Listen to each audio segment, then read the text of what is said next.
이 아침 주시는 말씀은 사무엘상 4장 12절에서 22절 말씀입니다. 당일에 어떤 베냐민 사람이 진영에서 달려나와 자기의 옷을 찢고 자기의 머리에 티끌을 덮어쓰고 실로에 이르니라. 그가 이를 때 엘리가 길 옆 자기의 의자에 앉아 기다리며 그의 마음이 하나님의 괴로 말미암아 떨릴 즈음이라. 그 사람이 성읍에 들어오며 알릴 때 온 성읍이 부르짖는지라.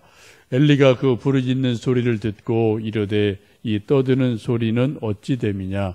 그 사람이 빨리 가서 엘리에게 말하니 그때 엘리의 나이가 98세라. 그의 눈이 어두워서 보지 못하더라. 그 사람이 엘리에게 말하되 나는 진중에서 나온 자라. 내가 오늘 진중에서 도망하여 왔나이다. 엘리가 이르되 내 아들아 일이 어떻게 되었느냐. 소식을 전하는 자가 대답하여 이르되 이스라엘이 블레셋 사람들 앞에서 도망하였고 백성 중에는 큰 살육이 있었고 당신의 두 아들 홈니와 비나스도 죽임을 당하였고 하나님의 궤는 빼앗겼나이다. 하나님의 궤를 말할 때에 엘리가 자기 의자에서 뒤로 넘어져 문 곁에서 목이 부러져 죽었으니 나이가 많고 비대한 까닭이라. 그가 이스라엘의 사사가 된 지 40년이었더라. 그의 며느리인 비나스의 아내가 임신하여 해산 때가 가까웠더니 하나님의 궤를 빼앗긴 것과 그의 시아버지와 남편이 죽은 소식을 듣고 갑자기 아파서 몸을 굽으려 해산하고 죽어갈 때에 곁에 서 있던 여인들이 그에게 이르되 두려워하지 말라. 내가 아들을 낳았다 하되 그가 대답하지도 아니하며 관념하지도 아니하고 이르기를 영광이 이스라엘에게서 떠났다 하고 아이 이름을 이가봇이라 하였으니 하나님의 궤가 빼앗겼고 그의 시아버지와 남편이 죽었기 때문이며 또 이르기를 하나님의 궤를 빼앗겼으므로 영광이 이스라엘에서 떠났다 하였더라. 아멘.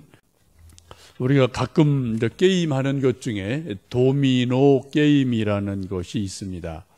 여러분 장난삼아 해보기도 하시고 동영상을 보기도 하셨을 겁니다.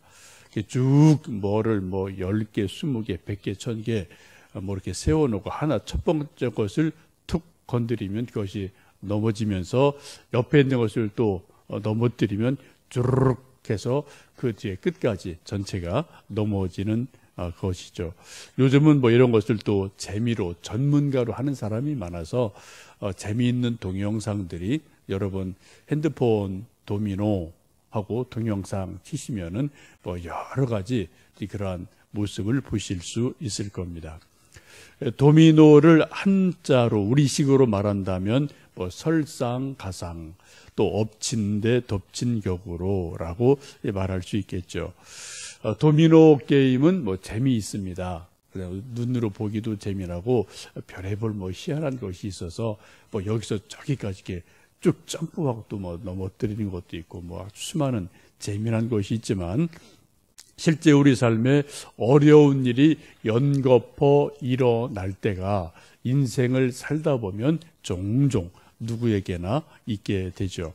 오늘 본문의 말씀은 이스라엘, 특히 엘리 가정에 어려운 일이 도미노처럼 연속적으로 일어나는 것을 말씀합니다. 어제 말씀에서는 이스라엘과 블레셋 싸움에서 이스라엘이 2번 연거푸어서 전쟁에서 지죠. 첫날은 4,000명이 죽고 또 두 번째 날은 3만 명이 죽고 다 군사들이 뿔뿔이 흩어져서 집으로 도망을 가게 됩니다.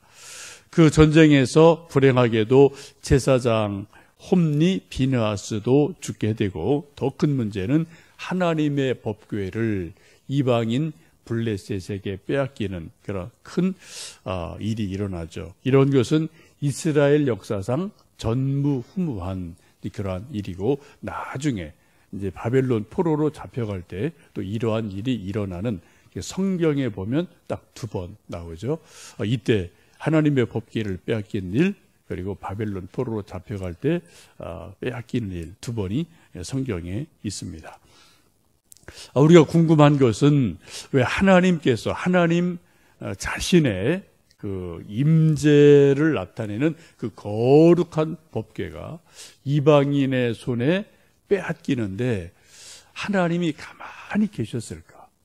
하나님이 정말 못 본 척하고 그때 이 순간에 가만히 계셨나? 그런 궁금증이 들죠. 성경을 쭉 보면은 답은 그렇다는 겁니다. 하나님이 이때 이상하게도 가만히 계셨어요. 하나님이 이방인, 유대인들이 생각할 때 개로도 취급하지 않는 그러한 이방인들에게 하나님의 법궤가 빼앗겨 갔는데 하나님이 가만히 계셨어요. 이게 무슨 말입니까? 하나님의 법궤가 하나님의 선택받은 민족, 선민인 이스라엘 백성 손에 있는 것보다 차라리 이방인 손에 있는 게 낫다. 하나님이 그렇게 여기신 거죠. 그러니까 가만히 계셔서 정말 이방인 손으로 하나님의 법궤가 넘어갑니다.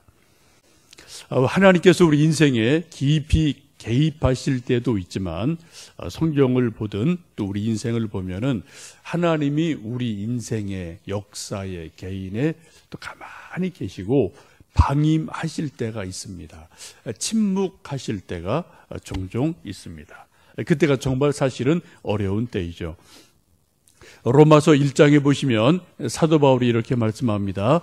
남자들이 순리대로 여자 쓰기를 버리고 남자가 남자와 더불어 부끄러운 일을 행하여 마음에 하나님 두기를 싫어하며 하나님께서 그들을 그 상실한 마음대로 내버려 두사 합당하지 못한 일을 하게 하셨으니 곧 모든 불의, 추악, 탐욕, 악의가 가득한 자라라고 말씀합니다. 사도 바울 당시 2000년 전에도 그 당시 로마 시대의 심각한 문제 중에 하나가 뭡니까? 동성애가 있었다는 거죠. 옛날 성경에 이것을 남색한다라고 이제 번역이 되어 있기도 합니다. 이 순리를 버리고 남자가 남자로 부끄러운 일을 행하는 것을 할 때 하나님이 어떻게 했다고요? 그냥 내버려 뒀다. 하나님을 의지하지 않고 하나님을 버린 그 사람들의 마음속에 그래? 그럼 마음대로 해 라고 하나님이 그냥 방임하셨다. 그대로 내버려 두셨다라고 말씀합니다. 하나님의 심판의 방법은 크게 2가지. 하나는 진노하시는 겁니다. 채찍질 하시는 겁니다. 기근을 주시든 전쟁을 주시든 병을 주시든 고난을 주시든 하나님이 우리 연약한 인생들을 징계하는 방법 중에 하나예요. 때리실 때가 있어요. 근데 또 하나는 뭐예요? 그것이 안 되면 어떻게 해야 됩니까? 그냥 내버려 두시는 거예요. 그냥 그럼 될 대로 돼, 갈 대로 가봐라고 그냥 내버려 두신 일들이 성경에 있습니다. 지금 로마서 1장이 그러한 일이죠.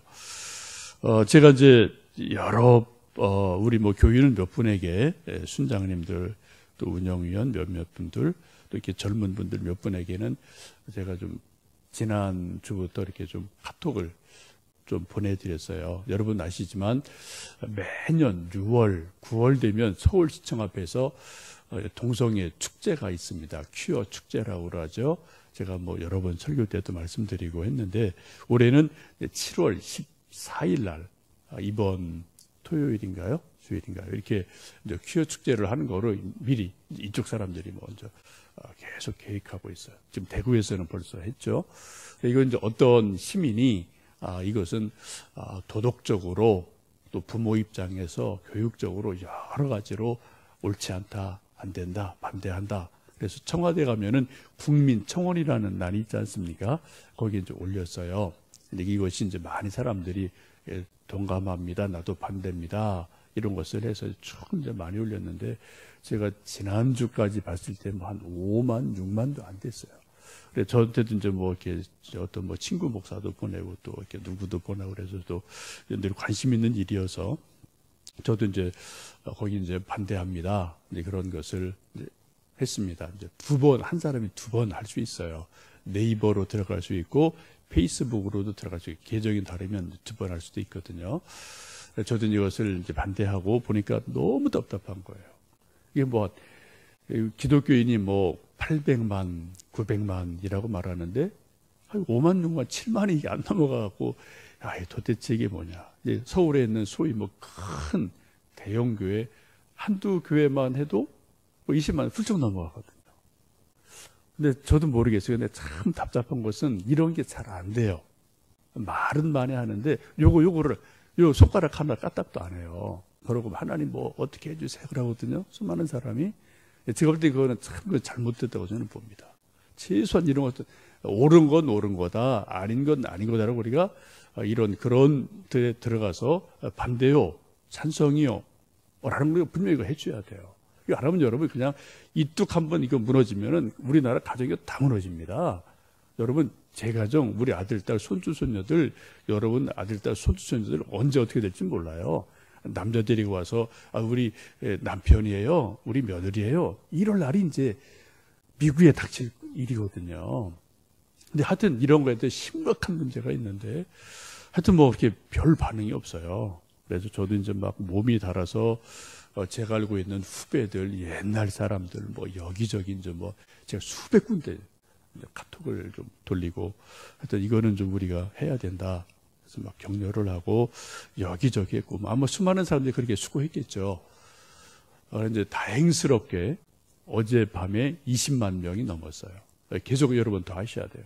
여러분 관심 갖고 좀 20만 아니라 한 50만까지 이렇게 막 100만까지 올라가서 이건 정말 이거는 아니다 라는 것을 분명하게 우리 국민들이 의사표시를 해줘야지 이걸 뒤에서 막 그냥 막 조종하는 정치권, 정치인 또 이런 데 관련된 사람들이 이거 우리 국민 민심이 만만치 않네. 이거 우리가 좀 몸조심하고 조용히 해야 되겠네. 이런 것이 돼야 되는데 우리 기독교인들 또 부모들이 그냥 내버려 두면 여기 이제 딱 한 번 여러분 뚝 무너지면 이거는 절대로 다시 돌릴 수가 없어요. 수습 절대로 안 됩니다. 정말 중요한 일이거든요. 근데 다행히 어쨌든 어젯밤에 이제 20만이 넘어서 다행인데 더 많은 사람이 계속해서 나 그거 반대입니다 라고 좀 이렇게 말을 하셔야 될 겁니다. 여러분 하나님이 붙들어 주지 않으시면 인생의 도미노 현상이 일어나요. 지금 이스라엘이 그런 일이 일어나죠. 홈리 비느하스가 죽었습니다. 전쟁에서 졌습니다. 법궤를 빼앗겼습니다. 그 중에 한 사람이 달려나와서 전쟁에 패했다는 소식을 이스라엘에게 알려주게 되죠.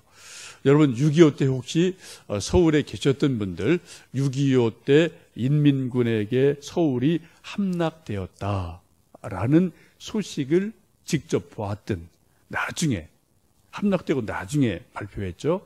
그런 소식을 라디오 통해 들었던 우리 부모 세대들은 가슴이 뚝 철렁하고 그냥 심장이 뚝 멎는 거죠. 그죠? 서울이 함락됐대. 그러니 끝난 거예요, 이제. 그런 일이 지금 이 이스라엘에게 일어나게 됩니다. 이때 엘리가 성경 보시면 나이가 98세고 사사가 된 지 40년이 됐어요. 그래 눈이 어두워서 이제 못 보고 또 몸이 불편하고 피둔해서 의자에 앉아 있다가 초조한 마음으로 전쟁 소식을 기다리고 있다가 어떻게 해요? 전쟁에 졌습니다. 홈리 비느하스 죽었습니다. 법궤 빼앗겼습니다. 이 소식을 듣는 순간 충격을 너무 받아갖고 그대로 뒤로 꿍 넘어지면서 그 자리에서 죽는 안타까운 일이 일어나게 됩니다. 근데 안타까운 것은 여기서 끝나지 않고 이 패전의 소식을 들은 비느하스라는 사람의 아내가 있는데 마침 임신 중이어서 출산에 가까웠는데 이런 소식을 듣고 갑자기 산기가 생기면서 아기를 낳죠. 그리고 난산을 하게 됩니다. 이때 아들을 낳게 되는데 그 아들을 이제 받아낸 산파들이 위로하며 아들 낳았다, 힘을 내라 라고 말하지만 이 여인이 이가봇이라는 말을 남기고 죽게 됩니다. 이가봇이라는 말은 하나님의 영광이 이스라엘에게서 떠났다. 이스라엘 끝났다. 그런 말이죠. 그리고 아들을 낳고 난산을 하고 죽습니다. 여러분, 한 나라도 한 인생도 여러분 별거 아니에요. 하나님이 우리와 함께 계시면 하나님의 영광이 있습니다. 근데 하나님이 우리를 떠나시면 우리는 아무것도 안 해요. 아니, 우리는 흙덩어리에 불과합니다. 하나님이 떠나시는 게 아니라 사실은 누가 떠나나요? 사람이 하나님을 떠나죠. 그죠? 사람이 하나님을 등지고 마음에 하나님 두기를 싫어하면 하나님이 좀 기다리시다가 그래? 그럼 알았어. 나도 그럼 뭐 떠날게. 그럼 하나님이 떠나시는 거죠. 사실은. 하나님이 떠나시는 게 아니고 성경을 쭉 지금 사무엘도 그렇고 아까 보신 로마서 1장도 말씀도 그렇고 사람이 하나님을 떠나면 하나님이 조금 진노하시고 기다리시다가 하나님의 인내 한계가 있으신지 모르겠어요. 하나님이 떠나실 때가 있음을 성경은 말씀합니다. 이가봇은 하나님의 영광이 떠났다라는 말이죠. 이 말의 반대말은 임마누엘, 하나님이 우리와 함께 계시다라는 말씀입니다. 이 두 가지 가능성은 저에게도 늘 있고 여러분 모두에게도 있어요. 우리 아들, 딸들도 이 두 가지가 늘 우리 앞에 있습니다. 이가봇, 하나님의 영광이 떠났다. 임마누엘, 하나님이 나와 우리와 함께 하신다. 이 두 가지는 저에게, 여러분에게, 우리 모두에게, 우리 자녀들에게도 이 두 가지가 다 있습니다. 우리가 정말 하나님의 영광이 나를 우리 교회에서, 우리 한국에서 떠나지 않도록 두려운 마음으로 하나님을 섬기고 하나님을 붙들어야만 될 줄로 압니다. 여러분, 요한계시록 보시면은 예수님께서 7 촛대 사이로 거니시는 모습으로 이렇게 말씀을 하시죠. 7 교회를 말씀을 쭉 하시다가 하시는 말씀이 뭐예요? 촛대를 옮기실 수 있다. 촛대를 옮긴다. 그런 말씀이 있어요. 우리 한국교회 지금 상황이 그렇게 여러분 좋은 상황이 절대로 아닙니다. 지금 막 기울어가고 이미 기울어졌죠. 그래서 많은 선교학자들은 이게 우리 한국교회에서 촛대가 중국으로 옮겨지는 거 아니냐, 또 인도네시아로 옮겨지는 거 아니냐, 이런 이야기를 지금 선교학자들은 지금 심각하게 많이 하고 있습니다. 여러분, 우리 한국교회에서 촛대가, 하나님의 촛대가 옮겨지면 우리나라는 영적으로 어둠이 되는 거죠. 촛대가 옮겨지면 촛불이 없어지니까 영적 어둠이 임하면 나라 전체는 어둠으로 빠져들게 되고 이러한 일들이 일어나게 되거든요. 여러분, 우리 교회에서, 내 마음에서, 내 인생에서, 또 우리 나라에서 하나님의 촛대가 옮겨가지 않도록 우리가 뭘 해야 됩니까? 촛대 꼭 붙들어야 돼요. 촛대 붙드는 게 뭘까요? 십자가 붙드는 거예요. 아까 우리 찬송했던 것처럼 날마다 십자가 앞에 더 가까이 나가는 겁니다. 십자가 막 꼭 붙드는 거예요. 뭐 사람 이거저거 볼 거 없어요. 기분 좋고 나쁘고도 없습니다. 그러면 십자가 꼭 붙드셔야 돼요. 그리고 성경 붙드셔야 됩니다. 자나깨나 기도하셔야 됩니다. 우리가 힘을 다해서 예배드리고 하나님 이름 부르셔야 돼요. 그럴 때 하나님이 그래도 나를 귀히 여기는구나, 나를 찾는구나, 나를 붙드는구나. 하나님이 그렇게 보시면 하나님이, 우리가 하나님 붙드는데 어떻게 거기 하나님이 계시죠. 그죠? 여러분, 좀 하나님을 붙드시는 오늘 하루, 십자가를 붙드는 오늘 하루, 또 우리의 가정, 우리 교회, 우리 자녀들 되시기를. 그래서 혹시 이가봇이 있었을지라도 다시 하나님의 영광이 임재하셔서 임마누엘 하시는 놀라운 회복의 은혜가 우리 모두에게 있기를 주님의 이름으로 축복합니다. 함께 기도하겠습니다.